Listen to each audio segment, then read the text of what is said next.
சரி, மனதில் வச்சு போனேன். கர்த்தர் உங்களை எல்லாரும் ஆசீர்வதிப்பாராக.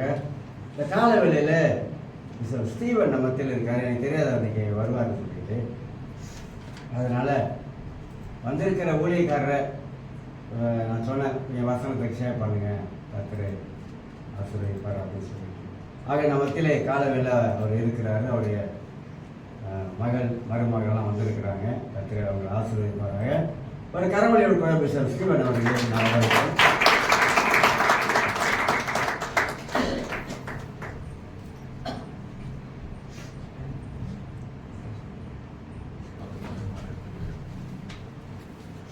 Praise the Lord. Praise the Lord.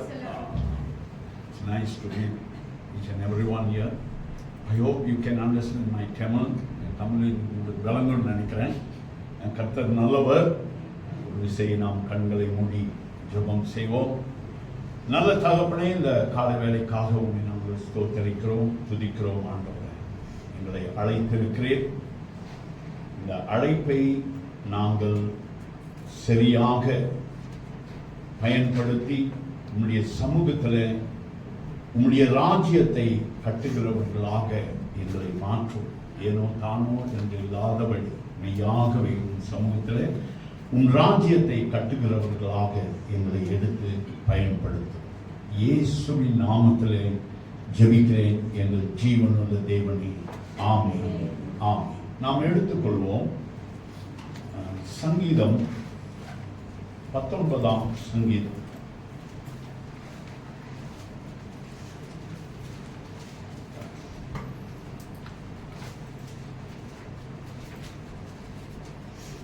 இங்க எங்கேயோ பிரசங்கம் பண்ணி இருந்தாலும் குரு முன்னுக்கு பிரசங்கம் பண்றது கொஞ்சம் கஷ்டம்தான்.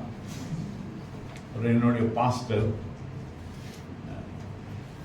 அவர் சொல்லக்கூடாது, பாருங்க, இப்படி ஒரு சீசன் எனக்கு இருந்தானே அப்படி. Praise the Lord. நிறைய காரியங்கள் அவரிடத்துல நாங்கள் கற்றுக்கொண்டோம். அவரிடத்துல நாங்கள் கற்றுக்கொண்ட யாவரும் அநேகர் அதில் ஊழியக்காரர்களாக இருக்கிறோம். I think I am the last in that list. I hope God will help me today. Praise the Lord.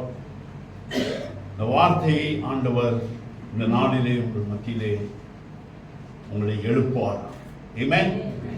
சரி, வானங்கள் தேவனுடைய மகிமையை வெளிப்படுத்துகிறது. ஆகாய விரிவு அவருடைய கரங்களின் கிரியையை அறிவிக்கிறது. பகலுக்கு பகல் வார்த்தைகளை பொழிகிறது. இரவுக்கு இரவு அறிவை தெரிவிக்கிறது. அவைகளுக்கு பேச்சும் இல்லை, வார்த்தையும் இல்லை, அவைகளின் சத்தம் கேட்கப்படுவதும் இல்லை. ஆகிலும் அவைகளின் சத்தம் பூமி எங்கும், அவைகளின் வசனங்கள் பூச்சக்கரத்துக்கு கடைசி வரைக்கும் செல்லுகிறது. அவைகளில் சூரியனுக்கு ஒரு கூடாரத்தை ஸ்தாபித்தார். ஆமென். இந்த வசனத்தை நான் சமீபத்தில் வாசித்த பொழுது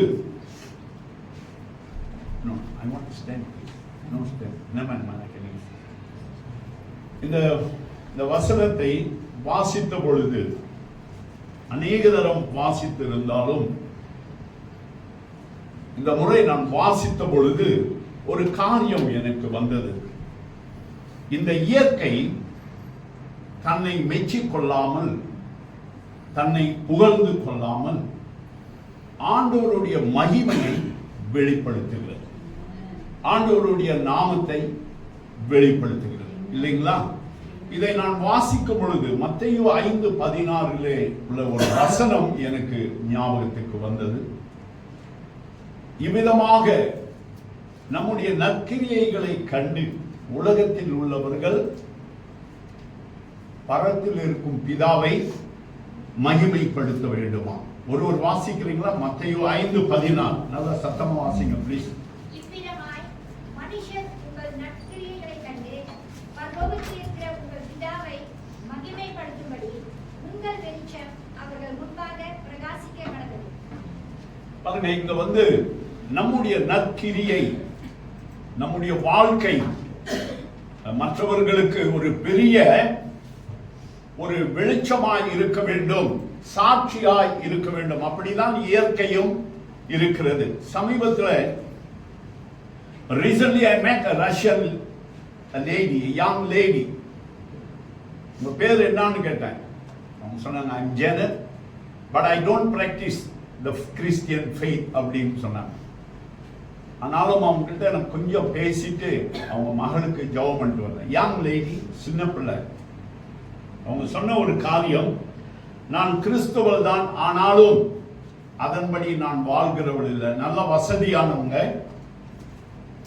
அவங்க தைரியமா சொல்றாங்க, I don't practice the faith. நான் கிறிஸ்துவின்படி நடக்கிறது. ஆனால் நாம் கிறிஸ்துவை வெளிப்படுத்துகிற ஒரு ஜனங்கள். இது கடந்த வாரம் நடந்த ஒரு காரியம். ஆச்சரியமா இருந்தது. அவ்வளவு தைரியமாக அவங்க சொல்றாங்க. ரஷ்யன் லேடி, ரஷ்யாவில் எவ்வளவு மிஷனரிகள், ஊழியக்காரர்கள் தங்களுடைய ஜீவனை கொடுத்திருக்கிறார்கள். அந்த தேசத்திலிருந்து வந்த ஒரு பெண்ணுடைய வார்த்தையில, I don't practice my faith, I don't practice Christian faith, I am normal, நான் நல்லா தான் இருக்கிறேன், ஐ எம் குட். ஆனா நாம் என்ன சொல்ல போகிறோம்? எப்படி நம்ம ஒருத்தர் நம்மளே பேசும்பொழுது நம்ம என்ன சொல்ல போகிறோம் அவங்களுக்கு? ஒரு சாட்சி நான் சொல்றேங்க. சரி, அதற்கு முன்பதாக நான் ஒண்ணு ஆயத்தம் பண்ணல. அதனாலே பாஸ்டர் கிட்ட நான் சொல்ல இன்னைக்கு ஆராதனைக்கு வரேன்னு பிரசங்கம் பண்ணிட்டு சொல்லுவாங்க. சரி, போகட்டும். இங்க எத்தனை பேர் இந்துல இருந்து ரட்சிக்கப்பட்டு வந்திருக்கிறீங்க? ஒன்னும் தப்பா நினைக்காதீங்க. Praise the Lord, praise the Lord. உங்களுக்கு தான் அதிக கேள்வி, அதிக ஆக்கினை இருக்கு. என்னன்னா, இந்த இந்துல இருந்து வருகிறவர்களுடைய அபிஷேகம் நல்லா கேட்டுங்க, விசேஷமாக. அப்படின்னா நாங்க கிறிஸ்துவ குடும்பத்திலிருந்து வந்த அபிஷேகம் இல்லையா? இல்ல, அப்படி நான் குறைவுபடுத்தல. ஆண்டவர் ஒரு நோக்கத்தோடு நம்மை அழைத்திருக்கிறார். ஒரு விசேஷித்த அபிஷேகம் உங்கள் மேல் இருக்கிறது. நீங்க அதை மறந்துடாதீங்க, அதை விட்டுடாதீங்க. கர்த்தர் நல்லவர். அந்த அபிஷேகத்தை நீங்க இழந்துவிடக் கூடாது. ரோமர் 8:30 சொல்லுகிறது, நாம் முன் குறிக்கப்பட்டவர்கள். We are foreknew and we are called. Those who are called have been made righteous. Those who are made righteous have been made glory. God has glorified them. முன் குறிக்கப்பட்டவர்கள், நாம் அழைக்கப்பட்டு இருக்கிறோம். முன் குறிக்கப்பட்டவர்கள் அழைக்கப்பட்டு இருக்கிறோம். அழைக்கப்பட்ட நாம் நீதிமான்களாக்கப்பட்டு இருக்கிறோம். நீதிமான்களாக்கப்பட்ட நாம் மகிமைப்படுத்தப்பட்டு இருக்கிறோம். இதை நீங்க ஞாபகத்தில் கொள்ள வேண்டும். ஆண்டவர் எதற்கு என்னை இங்க அழைத்திருக்கிறார் பாருங்க. நல்ல ஒரு ஊழியக்காரர் உங்களுக்கு இருக்கிறார். நான் நிறைய ஆவிக்குரிய காரியங்கள் சொல்ல வேண்டாம். இந்த ஆண்டவர் எனக்கு இங்க வந்து நிற்கும் போது எனக்கு கொடுத்த ஒரு வசனம் ஏசாயா 59:21. இது ஒரு அற்புதமான வசனங்க. ஆண்டவர் நம்மிடத்துல சொல்லுகிற ஒரு காரியம். இந்த நாள், இந்த காலை வேளையில நம் குடும்பத்தை கட்டும்படியாக ஆண்டவர் சொல்லுகிறார். ஏசாயா, எடுத்தவர் வாசிங்களேன். ஏசாயா 59:21. உன் மேல் இருக்கிற என் ஆவியும் நான் உன் வாயில் அருளிய என் வார்த்தைகளும் இதன் முதல் என்றென்றைக்கும் உன் வாயில் இருக்கும். உன் சந்ததியின் வாயில் இருந்தும் உன் சந்ததியினுடைய சந்ததியின் வாயில் இருந்தும் நீங்குவதும் இல்லை என்று கர்த்தர் சொல்லுகிறார். இது எனக்கு அவரோடு இருக்கிற என் உடன்படிக்கை என்று கர்த்தர் சொல்கிறார். பாருங்க, கர்த்தர் நம்மை விசேஷமாக, இது கணவன் மனைவிக்கு, நீங்க அதை நல்லா மறுபடியும் வாசிச்சீங்களா, ஒரு கப்பலுக்கு ஆண்டவர் கொடுக்கிற ஒரு ஆசீர்வாதம். ஆண்டவரே நமக்கு முன்பாக நின்று நம்மேல் கைகளை வைத்து ஜெபிக்கிற ஒரு ஜெபம் போல் இருக்கிறது. உண்மையா இல்லைங்களா? 1 ராஜாக்கள் 8:56 சொல்லுகிறது, கர்த்ததாமே அவர் சொன்ன வாக்கு தத்தங்கள், மோசேயின் மூலமாக நமக்கு சொல்லப்பட்ட ஒவ்வொரு வார்த்தையும் நிச்சயமாக நிறைவேறும் என்று 1 ராஜாக்கள் 8:56 நாம் வாசிக்கலாம். இங்கே ஆண்டவர் ஒரு கணவன் மனைவிக்கு சொல்லுகிற ஒரு அற்புதமான வார்த்தை, ஆசீர்வாதம். உன்மேல் வைத்த என்னுடைய ஆவி, 1 யோவான் 2:20 சொல்லுகிறது, பரிசுத்தராலே நாம் அபிஷேகம் பெற்றிருக்கிறோம். உன் மேல் வைத்த என்னுடைய ஆவி, உன் வாயில் அருளிய என்னுடைய வார்த்தை இது முதல் உன் வாயிலும் உன் பிள்ளைகளின் வாயிலும் பிள்ளைகளின் பிள்ளைகளின் வாயிலும் இருக்கும். இது ரொம்ப முக்கியமான ஒரு காரியம். இன்னைக்கு நாம் தாய் தகப்பனம் சர்ச்சில் இருக்கிறோம். இன்னைக்கு நீங்க சர்ச்சில் போய் பார்த்தீங்கன்னா ஒரு காரியம் நடக்குதுங்க. பின்னால நீங்க போய் பார்த்தீங்க உட்கார்ந்துருந்தீங்களா உங்களுக்கு தெரியும். பிள்ளைகளை கூப்பிட்டு வருவாங்க. பிள்ளைங்க சத்தம் போடக்கூடாது, பிரச்சனை பண்ணக்கூடாதுன்ட்டு அவங்ககிட்ட போன் கொடுத்துருவாங்க. இதை பார்த்துருக்கீங்களா, கவனிச்சிருக்கீங்களா? நம்ம சின்ன வயசுல இருந்த பிள்ளைகளுக்கு திருச்சபைக்கு வந்து ஆண்டவரை ஆராதிக்கும்படியாய் நாம் கற்றுக் கொடுக்கிறது. நம்ம நம்பி இருக்கிறது சண்டே ஸ்கூல், ரெண்டாவது வாலிபர் சங்கம், மூணாவது திருமணத்துக்கு முன்பாக உள்ள கவுன்சிலிங். அப்புறம் அவங்க திருமணம் செய்து அவங்க வாழ்க்கை அப்படியே போக வேண்டியதுதான். ஆனா உண்மையிலே ஆண்டவர் அவர் செய்ய வேண்டிய காரியங்களை செய்து விட்டார். யோவேல் 2:28 நமக்கு எல்லாருக்கும் மனப்பாடமான ஒரு அதிகாரம், வசனம். எஸ்பெஷலி இந்த இண்டிபெண்டன்ட் சர்ச்ல இந்த வசனத்தை தெரியாதவர்களே இருக்க முடியாது.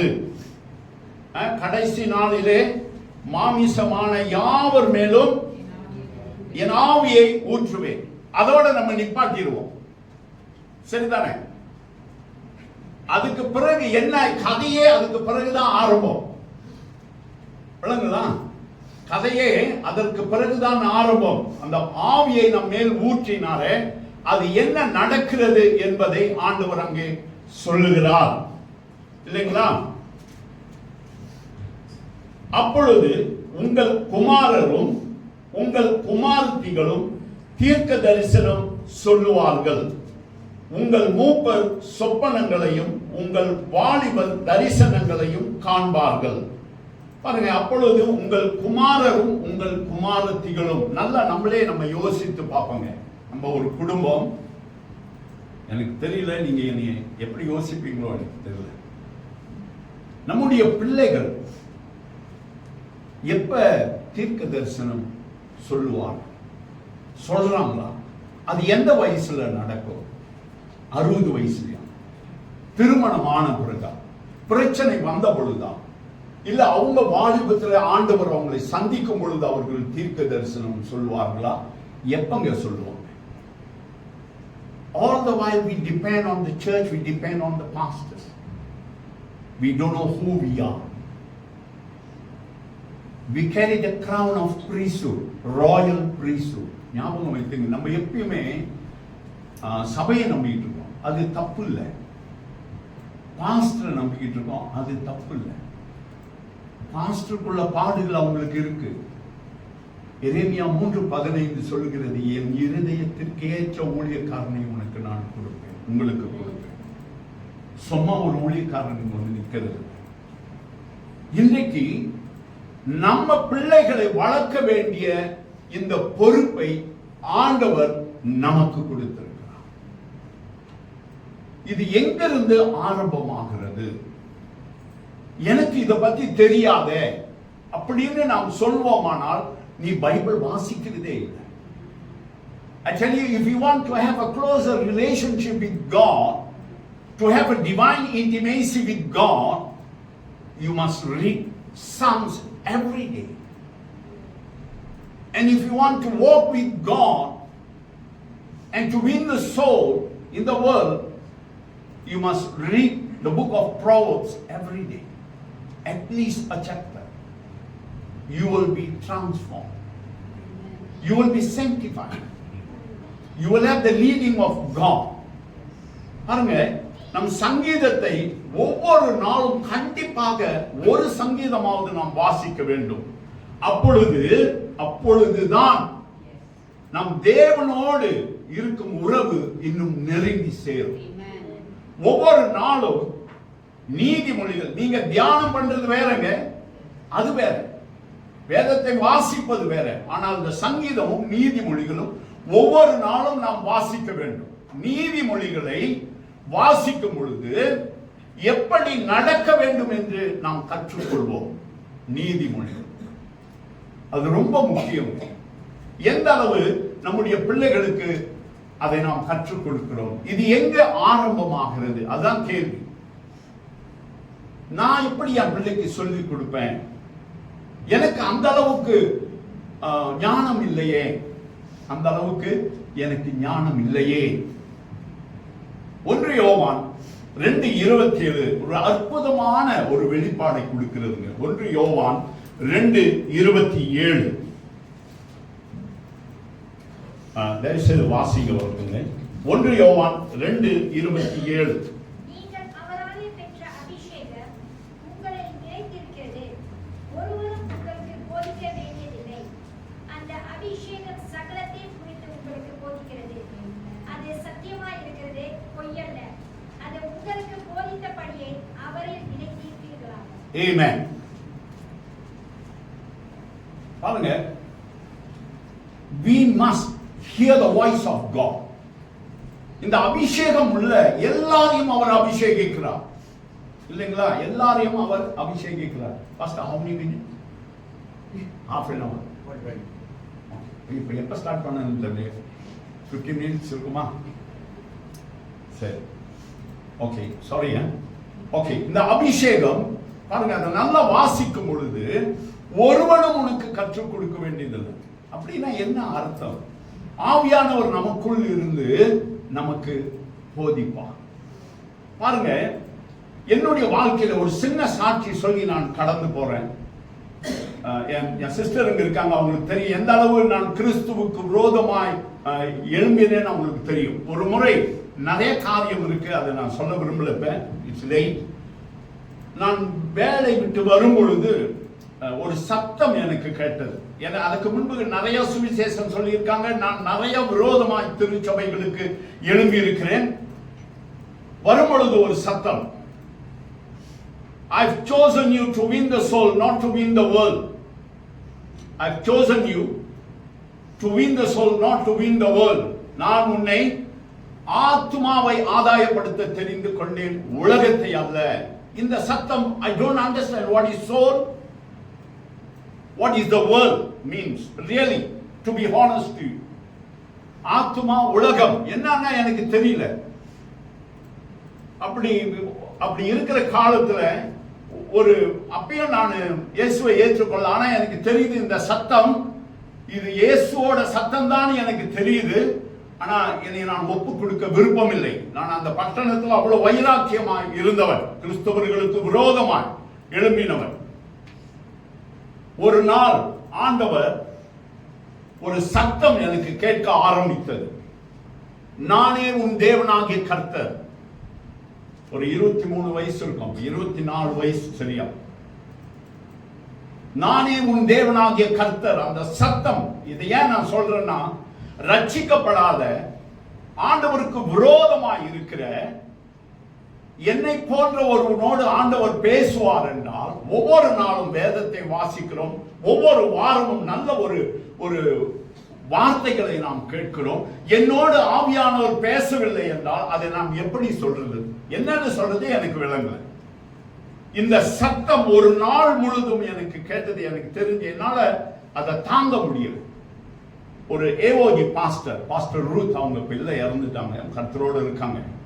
எனக்கு தெரியும் இது வந்து ஜெபிச்சாதான் சரியாகும் அப்படின்னு சொல்லி போய் அவங்கள போய் பார்த்தா அவங்க ஜெபிச்சாங்க. அப்பதான் எனக்கு அந்த சத்தம் நின்னது. நடந்தது என்ன தெரியுங்களா? நான் சொல்லிட்டு வந்துட்டேன், அவங்களுக்கு என்னை தெரியாது யார். எங்க ஊர் ஒரு சின்ன பட்டணம் தான். நான் வீட்டுக்கு போயிட்டேன். அப்போ அவங்க சபை மூப்பர் வந்திருக்காரு அன்னைக்கு மாலை. அப்போ அவங்க சொல்லியிருக்காங்க, ஒருத்தர் ரட்சிக்கப்பட்டு சபைக்கு வந்தார். யார் என் பேர்லாம் எழுதிக்கிட்டாங்க, அப்பா பேர்லாம். அப்ப அந்த மூப்பர் சொன்னாராம், அவனையும் சபையில சேர்த்தீங்க, போச்சு என்ன பண்ண போறான்னு தெரியல இந்த சபையை அப்படின்னு சொன்னாங்க. அவ்வளவு விரோதமாய், ஆண்டவருக்கு விரோதமாய் நாங்கள் எழுப்பினோம் ஒரு team.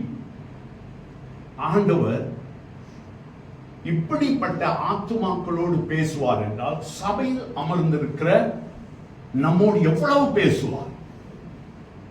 Your lazy zone is a trap. I repeat, our lazy zone is our trap. நம்முடைய சோம்பல் தான் நமக்கு கண்ணி. தயவுசெய்து அதை குறித்துக் கொள்ளுங்க. சாட்சி சொல்ல கூட்டார் ஒருத்தர் கூட ஏசுநாதர் நல்லது செய்தியா? பாஸ்டர் கோச்சிக்காதீங்க பாஸ்டர், இவனைத்தான் மோசமா வளர்த்துட்டோம் நினைக்கிறார். ஒரு ஆள் இல்ல அப்படி என்ன துரோகம் பண்ணார்? மாணிக்க வாசகனார் அப்படின்னு ஒரு பக்தர் இருந்தார், உங்களுக்கு தெரியும் நினைக்கிறேன். அவரு ஒரு ஸ்லோகம் எழுதியிருக்கார். மாணிக்க வாசகனார் இந்து. நாடகத்தான் உம் அடியான் போல் நடித்து வீடகத்தை புகிந்திடவே விரைகின்றான். ஆடகச்சீர் மணிக்குன்றி இடையரா அன்பு உமக்கு தந்தருள் எம் அடியானே அப்படின்னு ஒரு பக்தன், இந்து பக்தன் ஆண்டவரை பார்த்து பாடுகிறான். அப்படின்னா நாடகத்துல வேஷம் போடுறது போல நான் ஒரு பக்திமான் போல் வேஷம் போடாமல் உண்மையாய் உம்மை நோக்கி கூப்பிடுகிறவனாய் இருக்க வேண்டும். எரேமியா 33:3 சொல்லுகிறது. நம்ம எல்லாருக்கும் மனப்பாடம் அந்த வசனம். என்னை நோக்கி கூப்பிடு, அப்பொழுது நான் உனக்கு அறியாதும். நமக்கு வசனம் எல்லாம் மனப்பாடம். எதங்க நாம் செய்யறோம்? எனக்கு ரொம்ப மனசு கஷ்டமா இருந்தது. ஒரு சாட்சி கூட நான் கேட்கலையே. இன்னொரு நாளுக்கு அப்படி இருக்காதீங்க தயவுசெய்து. I'm sorry, I'm very sorry. இது ரொம்ப முக்கியங்க. நம்ம குடும்பத்தை கட்டுவது ரொம்ப முக்கியம்.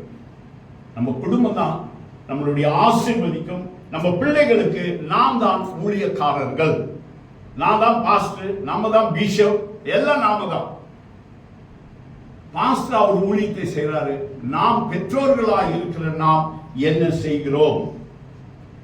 இந்த ரஷ்யன் லேடி சொன்னாங்களே, I don't practice the faith. எவ்வளவு தைரியமா சொல்றாங்க பாருங்க. நான் அந்த விசுவாசத்தெல்லாம் நான் ஒண்ணு பின்பற்ற. ரொம்ப அழகா சொல்றாங்க, கோபிச்சுக்காதபடி சொல்றாங்க. வெளிப்படுத்தின விசேஷம் 3:14 சொல்லுகிறது, அனலும் இல்லாமல் குளிரும் இல்லாமல். அவங்க அனல் இல்ல, குளிரும். அந்த வசனம் அவங்க கம்ப்ளீட்டா அவுட். நாம எப்படி இருக்கோங்க? we must wake up, we must build the kingdom of God. We are called here to build the kingdom of God, not to be a church goers. God is looking for people who can walk on the water, not to sail on the boat. He is looking people who can walk on the road. Remember, ஆண்டவர் தண்ணீரின் மேல் பேதுருவை போல நடக்கிறவர்களாய் உள்ளவர்களை அவர் தெரிந்து கொள்ளுகிறார். நல்ல சுகபோகமாய் படகுல பிரயாணம் செய்கிறவர்களே அல்ல. What am I going to do? Why am I here? ஏன் நான் இங்க இருக்கிறேன்? என்னங்க நான் செய்கிறேன் சொல்லுங்க. கொஞ்சம் யோசிப்போம். நான் என்ன செய்கிறேன்? பாஸ்டர் வேலையை அவர் செஞ்சுட்டு போறாரு, என் வேலையை நான் செய்கிறேன். நான் ஊழியத்துக்கு வந்த பொழுது தெரியல ஏன் ஆண்டவர் இதை சொல்றாருன்னு. நான் நினைச்சேன் ரொம்ப சின்னாங்க, 6 நாள் லீவு, 1 நாள் வேலை. Isn't pastors work only for 1 day and the 6 days they are off. What a wonderful job. I was doing good in Singapore. I was a tour guide in Singapore. I really don't want to be a pastor, but the Lord pushed me. He called me. ஊழியத்துக்கு வந்த பிறகு என் மனைவி start பண்ணிட்டாங்க அவங்க வேலையை. ஆண்டவர் சொல்றாரு, போய் ஜெபிக்க சொல்றாரு. உனக்கும் உன் ஆண்டவருக்கும் வேற வேலை இல்லை. உண்மைங்க மனைவி இங்க இருக்காங்க, நீங்க கேளுங்க. உனக்கும் உன் கடவுளுக்கும் வேற வேலை இல்லை. எல்லாத்தையும் விட்டு நான் சிங்கப்பூர்ல வாஸ் டூயிங் வெரி குட்னா ரியலி வெரி குட். நிறைய சம்பாதிச்சு. அதுவும் டூர் கைட்னா யூ நோ டிப்ஸ் எவ்வளோ கிடைக்கும் அமெரிக்கன்ஸ் வெஸ்டர்ன்ஸ். ஸோ அவங்க சொன்னாங்க, இவங்க தொல்லை எனக்கு தாங்க முடியல. நான் தான் எல்லாத்தையும் விட்டுட்டு ஊழியத்துக்கு வந்துட்டேன். உன்ன என்ன உங்க ஆண்டவருக்கு நீ என்ன செய்யணும்? இது உண்மையாங்க. நல்லா நீங்க கவனிங்க. இன்னைக்கு அநேகர் நீங்க அப்படிதான் இருக்கிறீங்க. பைபிள் திறக்கிறது கூட இல்லாம இருக்கிறீங்க. எனக்கு அதுதான் ஆண்டவர் உணர்த்துறார். ஞாயிற்றுக்கிழமை ஓடி போய் பைபிள் தேடி தூக்கிட்டு ஓடியாருங்க. மாற்றிக்கொள்ளுங்க. ஆண்டவர் உங்களோடு பேச இருக்கிறார், உங்களை பயன்படுத்த இருக்கிறார். நிறைய ஆத்துமாக்கள் நம்மளை சுற்றி இருக்கிறது. ஓகே, அப்ப என் மனைவி தொல்லை சாங்க முடியாம நான் என்ன செய்தேன்? சர்ச்சுக்கு போய் உட்காந்துட்டேன். தயவு செய்து நல்லா கவனிங்க. எனக்கு இந்த ஜெபிக்கிறதுனாலே பெரும் கஷ்டம். ஆஃபீஸில் உட்காந்துட்டு சரி இங்கே செய்யறது அவங்களுக்கு என்ன தெரிய போகுதுன்ட்டு நான் பைபிள் படித்து ஒரு நாள் அப்படியே தூங்கிட்டேன். இப்படியே நான் ஏமாத்திக்கிட்டு இருக்கிறது. ஏன்னா வீட்டில் இருந்தால் தான் ஜெபிக்க சொல்கிறாங்களே.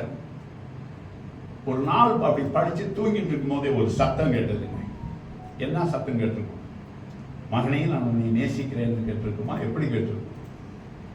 டே சோம்பேறின்னு ஒரு சத்தம் கேட்டது. அவங்க ஒன்னிதான் என் கதை கவனமா கேட்டுட்டு வராங்க. டே சோம்பேறி அப்படின்னு ஒரு சத்தம் கேட்டது. இது உண்மை. எழும்புன அப்பதான் எழுந்தேன். உன்னை ஏமாற்ற முடியாத ஆண்டவர், உங்களை ஏமாற்ற முடியாது. அதுதான் மாணிக்க வாசகனார் பாடினார். நாடகத்தான் உன் அடியான் போல் நடித்து வீடகத்தை புகுந்திடவே விரைகின்றான். பக்தனை போல வேஷம் போட்டு திருச்சபையிலும் உலகத்துக்கும் ஒரு பக்தனை போல் வேஷம் போட்டு, நானும் ஒரு பாஸ்டர் வேஷம் போட்டு வந்து இருந்தேன். அது அழைப்பு உண்மைதான், அதை பயன்படுத்த தெரியாமல். அதன் பிறகு உண்மையாகவே என்னை ஒப்பு கொடுத்து இப்போ ஒரு 15 வருடமாக ஒரு ஜெபகோபுரம் ஆரம்பித்து காலையிலும் மாலையிலும் ஜெபித்து வருகிறோம். If you can only be obedient to the voice of God, He knows how to use you. நாம் கர்த்தருடைய சத்தத்துக்கு நாம் கீழ்ப்படிவோமானால் ஆண்டவர் என்ன எல்லாரோடும் பேசுறாருங்க. என்கிட்ட ஏன் பேசலன்னு கேட்டீங்களா? அது மிஸ்டேக் நம்ம கிட்ட தாங்க இருக்கு. மிஸ்டேக் நம்ம கிட்ட தான். சங்கீதத்துல எப்ப இருந்து என் பிள்ளைக்கு, நம்ம அந்த கதைக்கு ஒரு மறுபடியும் எப்ப இருந்து என் குடும்பத்தை கட்டுவது அப்படின்னு நாம் பார்க்கும் பொழுது சங்கீதத்துல நாம் வாசிக்கிறோம். 22ஆம் அதிகாரம் 9-10 வசனங்களை நாம் வாசிக்கும் பொழுது, அதை தயவு செய்து வாசிங்க. யாராவது ஒரு அம்மா மாருங்க வாசிங்க. அது அவங்க தான் வாசிங்க.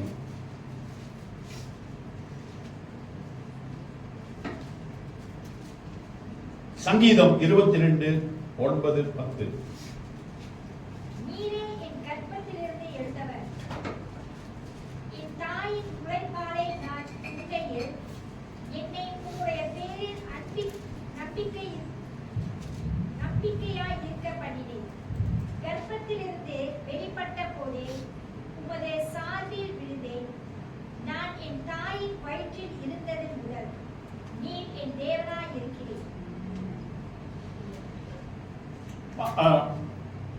இது 10ஆம் வசனம் வாசிச்சீங்களா?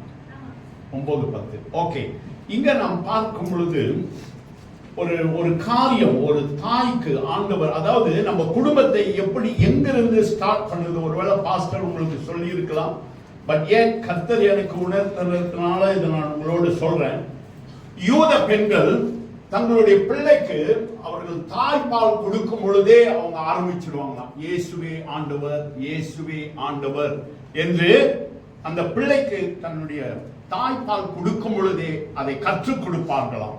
அந்த சிறு வயதிலிருந்து கற்று வருகிற அந்த பிள்ளை அபிஷேகம் பெற்று ஆவியிலே வளருமாம், தேவனை மாத்திரம் அது ஆராதிக்குமாம். இது நாம் எத்தனை பேர் இதை செய்கிறார்கள்? அப்ப நம்ம எங்கிருந்து அது ஆரம்பமாகுது பாருங்க. உபாகமம் 4:6 சொல்லுகிறது, உன்னோடு படுத்திருக்கும் போதும் எழுந்தும் போதும் உன்னோட நடக்கும் பொழுதும் உன் பிள்ளைக்கு நீ என்னை குறித்து கற்றுக் கொடு என்று சொல்லுகிறது. இது தாய் பற்றி நாம் பார்க்கிற காரியங்கள். தகப்பனை குறித்து நீங்க பார்க்கும் பொழுது நீதிமொழிகளை வாசித்தா சாலமோன் சொல்லுகிறாரு, என்னை நீ பாரு அப்படின்னு சொல்றார். என்னை நீ பாரு அப்படின்னு சொல்றார். மகன் கிட்ட சொல்லுகிறது விதமாக அவர் சொல்லுகிறார். ரொம்ப ஒரு அருமையான ஒரு காரியம். அதுல எனக்கு ரொம்ப பிடித்தமான ஒரு காரியம் நாம் எடுத்துக்கொள்வோம். நீதிமொழிகள், ஒரு தகப்பனுடைய காரியம் பாருங்க. நீதிமொழிகள் 4ஆம் அதிகாரம் 20வது வசனத்திலிருந்து சாலமோன் இப்படியாக சொல்லுகிறார். சாலமோன் அவருடைய மகனுக்கு அவர் சொல்லிக் கொடுக்கிற ஒரு காரியம், என் மகனே, என் வார்த்தைகளை கவனி, என் வசனங்களுக்கு உன் செவியை சாய், அவைகள் உன் கண்களை விட்டு பிரியாதிருப்பதாக, அவைகளை உன் இருதயத்துக்குள்ளே காத்துக்கொள், அவைகளை கண்டுபிடிக்கிறவர்களுக்கு அவைகள் ஜீவனும் அவர்கள் உடலுக்கெல்லாம் ஆரோக்கியமாம். எல்லா காவலோடும் உன் இருதயத்தை காத்துக்கொள், அதனிடத்திலிருந்து ஜீவ ஊற்று புறப்படும். வாயின் தாறுமாறுகளை உன்னை விட்டு அகற்றி உதடுகளின் மாறுபாட்டை உனக்கு தூரப்படுத்து. உன் கண்கள் நேராய் நோக்க கடவது, உன் கண்ணிமைகள் உனக்கு முன்னே செவ்வையாய் பார்க்க கடவது. உன் கால்நடையை சீர்தூக்கி பார், உன் வழிகளில் எல்லாம் நிலைவரப்பட்டிருப்பதாவதாக என்று அவர் சொல்லிக்கொண்டே போகிறார். வலது புறமாவது இடது புறமாவது சாயாதே, உன் காலை தீமைக்கு விளக்குவாயாக. எத்தனை தகப்பன்மார் இதை சொல்லுகிறோங்க பாருங்க. எங்க அப்பா இறந்து ஒரு வருஷம் நாங்க உங்களுக்கு தெரியும், அந்த ஓராண்டு இது செய்தோம். நானும் என் தங்கச்சி தமிழ் ஸ்கூலுக்கே போனதில்லை. மழை கூட தமிழ் ஸ்கூலுக்கு ஒதுங்கினது கிடையாது. எங்க அப்பா சொல்லி கொடுத்த தமிழ் தான் எங்க 2 பேரும். நாங்க படிச்சது ஆங்கில school, from kindergarten till form 5 எல்லாம் இங்கிலீஷ் தான். அப்ப அந்த காலத்துல படிச்சது. அவ்வளோ ஒரு ஸ்ட்ரீக்கா அவர் சொல்லிக் கொடுப்பார். அவருடைய காரியத்தை அவர் செய்தார். ஆவிக்குரிய பிரகாரமாக நம்முடைய பிள்ளைகளுக்கு நாம் எப்படிங்க சொல்லிக் கொடுக்கிறோம்? நம்ம செய்கிற வேலையெல்லாம் சபை எப்படி நடக்குது, ஊழியக்காரன் எப்படி நடக்கிறான், அவன் எப்படி இருக்கிறான், இவன் எப்படி இருக்கிறான், இதே தான். வேதத்திலே நம்முடைய வாழ்க்கையிலே, கிறிஸ்துவ வாழ்க்கையிலே மிக மோசமான பாவம் எதுன்னா, நீங்கள் குற்றவாளிகள் என்று தீர்க்கப்படாதபடிக்கு மற்றவர்களை குற்றவாளிகள் என்று தீர்க்காதீர்கள். அதுதாங்க மோசமான பாவம்.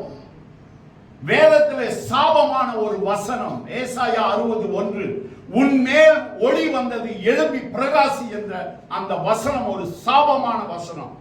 ஆண்டவர் நம்மை அபிஷேகித்து ஆசீர்வதித்து முன்குறித்து அழைத்து நீதிமானாக்கி நம்மை மகிமைப்படுத்தியிருக்கிறார். நாம் எழும்பாவிட்டால் நாம் என்ன செய்ய முடியும்? எனக்கு ஒன்றும் தெரியாதே, எனக்கு ஜெபிக்க கூட தெரியாது என்று சொல்லுகிறவர்கள் இருக்கிறார்கள்.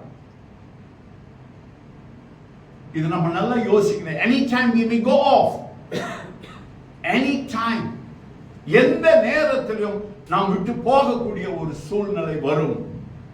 நாம் என்ன செய்கிறோம்? 1 பேதுரு 2:24 சொல்லுது பாருங்க அழகா. 2 பேதுரு 1 பேதுரு 2:24 அத வாசிங்க. 1 பேதுரு எடுத்தவர்கள் வாசிங்க.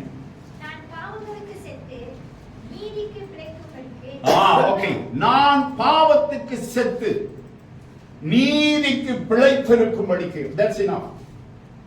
நீதிக்கு, நீதிமான் ஆண்டவர் அதற்காக அவருடைய ஜீவனை தந்தார். to be a righteous man.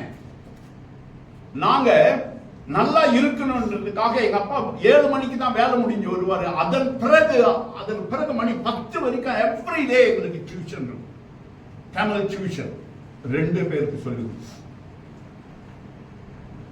இன்னைக்கு நாம எவ்வளவு நேரங்கள் எடுக்கிறோம் வேதத்தில் அமர்ந்து? How much you are walking with your pastor? எவ்வளவுதான் நாம் ஆண்டவரோடு இருக்கிறோம்? எவ்வளவு இந்த ஊழியக்காரனுக்கு நாம் ஊழியத்தில் உதவியாய் இருக்கிறோம்? கர்த்தர் நல்லவர்கள், கர்த்தர் நல்லவர். அந்த வாரம் உங்களுக்கு இருந்தா, இந்த கடந்த வாரம் பிரிக்ஃபீல்ட்ஸ் போயிருந்தேன். இதை நான் பெருமைக்காக சொல்லல. ஒரு அம்மாவை சந்திச்சேன். அவங்களோட பேசி, அவங்க இந்து, அந்த சம்பாஷணையெல்லாம் நான் சொல்ல விரும்பல. அவங்களுக்கு ஜெபிக்கும்படியாய் ஆண்டவர் ஒரு ஒரு ஒரு வாய்ப்பை அளித்தார். If you have the spirit, if you have the thirst in you, God will lead you. நமக்கு அந்த வாரம், உண்மையாகவே தேவன் எனக்காக மரித்தார், அந்த நன்றி உள்ள இருதயம் நமக்கு இருந்தால் நிச்சயமாக தேவன் பெரிய காரியத்தை நம் மூலமாக செய்வார். எங்க சபையில பாத்தீங்களா, இதுல 10% தான் இருப்பாங்க. ஆனா எல்லாரும் ஊழியம் செய்கிறார், எல்லாரும் ஜெபிக்கிறார். உங்களை குறைவுபடுத்த சொல்லுங்க, நீங்க இன்னும் அதிகமாய் செய்யலாம். கர்த்தர் உங்களை கொண்டு பெரிய காரியம் செய்வார். நல்ல ஒரு ஊழியக்காரனை ஆண்டவர் உங்களுக்கு கொடுத்திருக்கிறார். Thank you Jesus. பவுல் அழகா சொல்றார் பாருங்க, அந்த 1 கொரிந்தியர் 2ஆம் அதிகாரத்துல 5ஆம் வசனத்துல அவர் சொல்ற ஒரு வார்த்தை, என் பேச்சும் என் பிரசங்கமும் மனுஷ ஞானத்திற்குரிய நய வசனம் உள்ளதாயிராமல் ஆவியினாலும் பலத்தினாலும் உறுதிப்பட்டதா இருந்தது. அந்த அபிஷேகம், நமக்குள்ள உள்ள அபிஷேகம் முதலாவது நம்முடைய குடும்பத்தை கட்ட வேண்டும். அந்த குடும்பத்தை நாம் கட்ட நீங்க பார்த்தீங்களா, அந்த அபிஷேகம் உங்களிலிருந்து புறப்பட்டு செல்லும். And then lastly, நீங்க வீட்டில் போய் வாசிக்கலாம். I finish here. நீதிமொழிகள்ல உன் ஊற்றுக்கண் ஆசீர்வதிக்கப்படுவதாக உன் இளவயதின் மனைவியோடு மகிழ்ந்து. ஒரு கணவன் மனைவி நம்ம ஆசீர்வாதத்துக்காக எங்கெங்கயோ ஓடுறோம், எங்கெங்கயோ போறோம், என்னென்னமோ செய்கிறோம். நீ உன் மனைவியை நேசி. You bless your wife. You love your wife. As a wife, you love your husband. Hold to her hand. Pray for her. Both love each other. You will see the blessing. You will see the fire of anointing in your family. Your children will learn from you. கணவன் மனைவியினுடைய அந்த ஒரு மனம், கணவன் மனைவியினுடைய அந்த ஒரு மனம் உங்கள் குடும்பத்தை ஆசீர்வதிக்கும். That will lead you, that will teach you, that will deliver you. அது உனக்கு ஒரு நல்ல யோசனை கொடுக்குங்க. விளங்குதுங்களா? பாருங்க, வள்ளுவர் ஒரு குறளை எழுதியிருக்கார். நன்றி ஒருவருக்கு செய்த கால் அந்நன்றி என்று தருங்கோல் என்று எண்ண வேண்டாம். நின்று தளரா வளர்ந்தெங்கு தாளுண்ட நீரை தடையாலே தான் தருதலாம். ஒரு இயற்கை மரத்தை பார்த்து அவர் வள்ளுவர் ஒரு குறள் அவர் இப்படி சொல்லியிருக்கார். நீ அந்த ஒரு தென்னை மரத்தை நட்டு, தென்னங்கண்ணை நட்டு, அதற்கு தண்ணி ஊத்திக்கிட்டு வரல, அது வளர்ந்து வருது. அவர் அழகா அதை விவரித்திருக்கிறார். அந்த தென்னை மரம் என்ன செய்கிறதாம், அந்த இளநீரை தன் தலையிலே சுமந்து நிற்கிறதாம், தன்னுடைய எஜமானுக்கு அந்த அவனுடைய தாகத்தை தீர்க்கும்படியாம். விளங்குதுங்களா? இனிமேல் சாட்சி வந்து சொல்லுவீங்களா? எங்க சேர்த்துல இன்னும் கொஞ்சம் காரசாரமா பேசுவேன். கர்த்தருக்கு ஸ்தோத்திரம். ஒரு மரத்துக்கு அந்த ஞானம் இருக்கிறது என்று ஒரு இந்து பக்தர் பாடுவார்னா நமக்கு எவ்வளவு அந்த நன்றி உள்ள உணர்வு இருக்கணுங்க. அந்த மாதிரி ஆண்டவருக்கு நாம் செய்கிற காரியம் வீண் போகாது. ஆமென், ஆமென். சரி, நாம் யாவரும் எழுந்திருப்போம், கர்த்தரை நோக்கி பார்ப்போம். கர்த்தர் நல்லவர். நம்மை நாம் மாற்றிக்கொள்வோம், நம்மை நாம் ஆண்டவருக்கு ஒப்புக் கொடுப்போம்.